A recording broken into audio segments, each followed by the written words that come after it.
Awake my heart. New light on the dark subject. Blind from birth. John 9:1. The disciples asked, Master, who did sin, this man or his parents, that he was born blind? Jesus replied, Neither hath this man sinned nor his parents, but that the works of God should be made manifest in him. This was new light on a dark subject.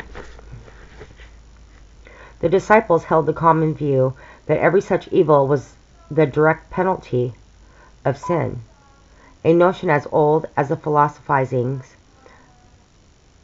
of Eliphas, Bildad, and Zophar.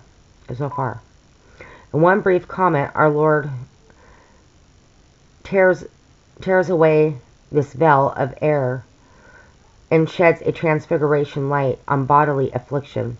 Some ailments are directly due to the fault of those who suffer them, but more generally it is otherwise. There are accidents, germ diseases, and various contributory factors, all blending in hereditary transmission from one generation to another. The big surprise is our Lord's disclosure that running through all the dark seeming mysteries of God's permissive will is an all-anticipating good purpose, a purpose which takes in even the blindness of an obscure beggar, that the works of God should be made manifest in him. So all is foreknown. Even beggars are dear to God. All such affliction is overruled. If only those of us who suffer with dragging, hurting maladies may win the faith victory of relating our present strickenness to that ultimate destiny for which this life is but a preparation, what heart rest and character refinement it can mean. All our Lord's true people will at last be presented faultless before the heavenly throne. But do we thereby conclude that all will be alike in traits of character?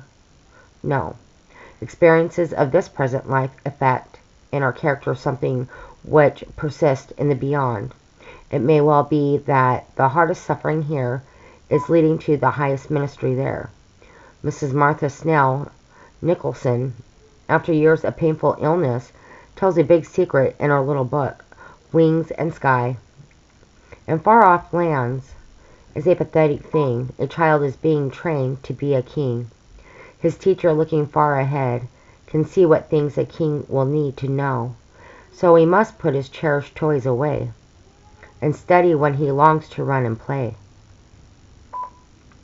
But one day, looking back, remembering, he will be glad he learned to be a king. So I, through all my sorrow, yet can sing. I too am being trained to be a king. For if with him we suffer, we shall reign, co-heirs with him our Lord.